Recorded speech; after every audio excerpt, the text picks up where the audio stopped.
Hi, welcome back to rainbow food and lifestyle channel. ಎಲ್ಲರೂ ಹೇಗಿದ್ದೀರಾ? ಎಲ್ಲರೂ ಖುಷಿಯಾಗಿ, ಹ್ಯಾಪಿಯಾಗಿ, ಹೆಲ್ದಿಯಾಗಿ, ಸೂಪರಾಗಿದ್ದೀರಾ ಅನ್ಕೋತೀನಿ. ನಾನು ಕೂಡ ತುಂಬ ಚೆನ್ನಾಗಿದ್ದೀನಿ. ಶುಕ್ರವಾರ ದಿನ ಲಕ್ಷ್ಮೀ ಪೂಜೆ ಇರೋದ್ರಿಂದ ಗುರುವಾರ ನೈಟ್ ಎಲ್ಲ ರೆಡಿ ಮಾಡಿ ಇಟ್ಕೊಂಡಿದ್ದೆ.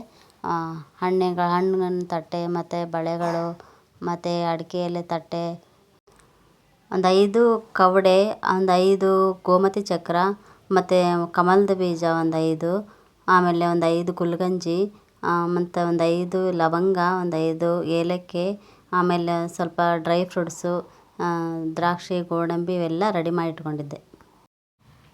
ಶುಕ್ರವಾರ ದಿನ ಬೆಳಗ್ಗೆ ಬೇಗ ಎದ್ಬಿಟ್ಟು ಮನೆಯೆಲ್ಲ ಕ್ಲೀನ್ ಮಾಡಿಕೊಂಡು, ಮನೆಯೆಲ್ಲ ಸಾರಿಸ್ಕೊಂಡು, ಸ್ನಾನ ಎಲ್ಲ ಮುಗಿಸ್ಕೊಂಡು 4 ಗಂಟೆ ಅಷ್ಟೊತ್ತಿಗೆ ಪೂಜೆ ಮಾಡಬೇಕಾಗಿತ್ತಲ್ವ, ಅದಕ್ಕೆ ಬೇಗ ಎದ್ದು ಕ್ಲೀನ್ ಮಾಡಿಕೊಂಡು ಇಲ್ಲಿ ಪ್ರಿಪೇರ್ ಮಾಡ್ಕೊಳ್ತಾ ಇದ್ದೀನಿ.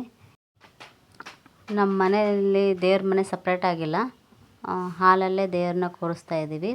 ಹಾಗಾಗಿ ಒಂದು ಟಿ ವಿ ಯೂನಿಟ್ ಮೇಲೆ ದೇವ್ರು ಕೂರಿಸ್ತಾ ಇದ್ದೀನಿ. ಟಿ ವಿ ಯೂನಿಟ್ ಮೇಲೆ ಒಂದು ಮರದ ಸ್ಟ್ಯಾಂಡ್ ಇಟ್ಕೊಂಡಿದ್ದೀನಿ. ಆ ಸ್ಟ್ಯಾಂಡ್ ಮೇಲೆ ಸ್ವಲ್ಪ ರಂಗೋಲಿ ಹಾಕ್ಕೊಂಡಿದ್ದೀನಿ.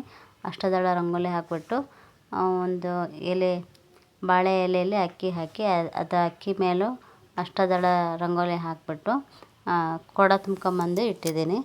ಆ ಕೊಡಕ್ಕೆ 5 ಕಲ್ಲನ್ನು ಹಾಕಿ, ಆಮೇಲೆ ಅರಿಶಿನ ಕುಂಕುಮ ಹಾಕಿ, ಲವಂಗದ ಬೇರು ಮತ್ತು ಒಂದು ಸ್ವಲ್ಪ ಬೆಳ್ಳಿ ಅಥವಾ ಬಂಗಾರ ಹಾಕಬೇಕು ಅಂತಾರೆ. ಹಾಗಾಗಿ ಒಂದು ಬೆಳ್ಳಿ ಉಂಗುರ ಮತ್ತು ಬಂಗಾರದ ಉಂಗುರ ಹಾಕಿದ್ದೀನಿ. ಒಂದು 5 ರೂಪಾಯಿ ಕಾಯಿನ್ ಹಾಕಿದ್ದೀನಿ. ಹಾಗೆ ಸ್ವಲ್ಪ ಕಲ್ಲು ಸಕ್ಕರೆ, ಅರಿಶಿನ ಕೊಂಬು ಎಲ್ಲ ಹಾಕಿಬಿಟ್ಟು ಕಾಯಿಟ್ಟು ದೇವಿ ಮುಖ ಇಡ್ತಾಯಿದ್ದೀನಿ.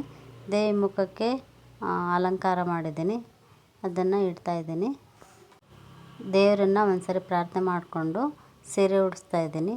ಸೀರೆ ನೋಡಿ 2 ಸ್ಟೆಪ್ ಉಡ್ಸೋಣ ಅಂದ್ಕೊಂಡೆ, ಸರಿಯಾಗಿ ಬರಲಿಲ್ಲ. ಹಾಗಾಗಿ ಒಂದು ಸ್ಟೆಪ್ ಉಡಿಸ್ತಾಯಿದ್ದೀನಿ.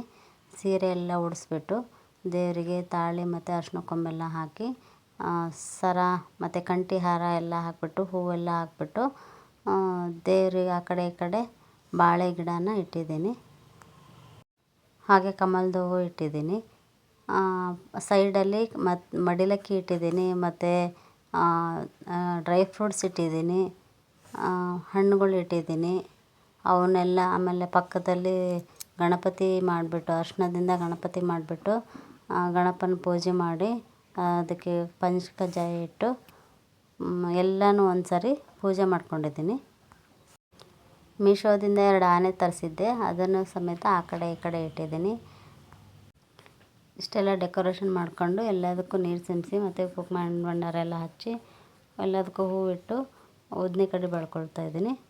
ಆಮೇಲೆ ಗುರುವಾರ ದಿನ ಸಂಜೆನೇ ಕರ್ಜಿಕಾಯಿ ಮಾಡಿಟ್ಕೊಂಡಿದ್ದೆ. ಹಾಗಾಗಿ ಬೇಗ ಧೂಪ ದೀಪ ಎಲ್ಲ ಮಾಡಿ ಮಂಗಳಾರತಿ ಮಾಡಿ ಪೂಜೆನ ಬೇಗ ಮಾಡಿಕೊಂಡೆ.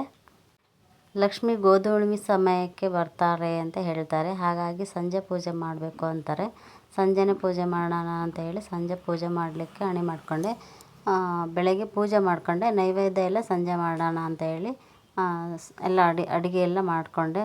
ಹೋಳಿಗೆ ಮತ್ತು ಚಿತ್ರಾನ್ನ, ಪುಳಿಯೋಗರೆ, ಹೀರೆಕಾಯಿ ಪಲ್ಯ, ಕೋಸಂಬರಿ ಎಲ್ಲ ಮಾಡಿ ಸಂಜೆ 6 ಗಂಟೆ ಅಷ್ಟೊತ್ತಿಗೆ ನಾನು ನೈವೇದ್ಯ ಮಾಡಲಿಕ್ಕೆ ರೆಡಿ ಮಾಡಿಕೊಂಡೆ.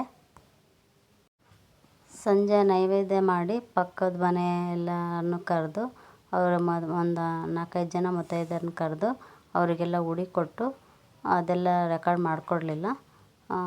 ನಾನು ಪೂಜೆನ ಮುಗಿಸಿದೆ. ಶುಕ್ರವಾರ ದಿನ ಸಂಜೆಯಿಂದ ಹುಣ್ಣಿಮೆ ಸ್ಟಾರ್ಟ್ ಆಗಿರೋದ್ರಿಂದ ದೇವಿನ ಪೂಜೆನ ಕದಿಸ್ಲಿಲ್ಲ. ಶನಿವಾರ ದಿನ ಸಂಜೆ ಪೂಜೆನ ನಾನು ಇಳಿಸಿದೆ. ಶುಕ್ರವಾರ ದಿನ ಸಂಜೆ ನೆಲ್ಲಿಕಾಯಿ ಆರತಿ ಮಾಡಿಕೊಂಡೆ. ಆಮೇಲೆ ದೇವರಿಗೆ ಓಕ್ಳಿ ಮಾಡಿ ನೈವೇದ್ಯ ಎಲ್ಲ ಮಾಡಿ ಬಂದವರಿಗೆ ಉಡಿ ಮಾಡಲಿಕ್ಕೆ ಎಲ್ಲ ಕೊಟ್ಟು ನಾನು ಪೂಜೆನ ಕಂಪ್ಲೀಟ್ ಮಾಡಿದೆ. ನಾನು ಇದೇ ಫಸ್ಟ್ ಟೈಮ್ ಲಕ್ಷ್ಮೀ ಪೂಜೆ ಮಾಡಿದ್ದು. ನಮ್ಮ ಮನೆಯಲ್ಲಿ ದೀಪಾವಳಿಗೆ ಮಾಡ್ತಾರೆ, ಆದರೆ ಈ ಸರಿ ಮಾಡೋಣ ಅಂತ ಹೇಳಿ ನಾನು ನಮ್ಮ ಮನೆಯಲ್ಲೆಲ್ಲ ಕೇಳಿದೆ. ನಾನು ಈಗ ಫಸ್ಟ್ ಟೈಮ್ ಮಾಡ್ತೀನಿ ಅಂತ ಹೇಳಿ ಓಕೆ ಮಾಡು ಅಂತ ಹೇಳಿದರು. ಹಾಗಾಗಿ ಮಾಡಿದೆ. ತುಂಬ ಖುಷಿಯಾಯಿತು, ತುಂಬ ಚೆನ್ನಾಗಿ ಬಂದಿತ್ತು ಪೂಜೆ. ನಮ್ಮ ಅಮ್ಮ ಅಪ್ಪ ಎಲ್ಲ ಬಂದಿದ್ದರು. ಎಲ್ಲ ಸಪೋರ್ಟ್ ಮಾಡಿದರು. ಅಮ್ಮ ಮತ್ತು ನಮ್ಮ ಯಜಮಾನ್ರು ಡೆಕೋರೇಷನ್ ಮಾಡಲಿಕ್ಕೆ, ಪೂಜೆ ಮಾಡಲಿಕ್ಕೆಲ್ಲ ಸಪೋರ್ಟ್ ಮಾಡಿದರು. ತುಂಬ ಚೆನ್ನಾಗಿ ಬಂತು. ತುಂಬ ಖುಷಿಯಾಯಿತು. Thank you for watching. ನಿಮಗೆ ಹೇಗೆ ಅನ್ನಿಸ್ತು ಅಂತ ಹೇಳಿ ಕಮೆಂಟ್ ಮಾಡಿ. Thank you for watching.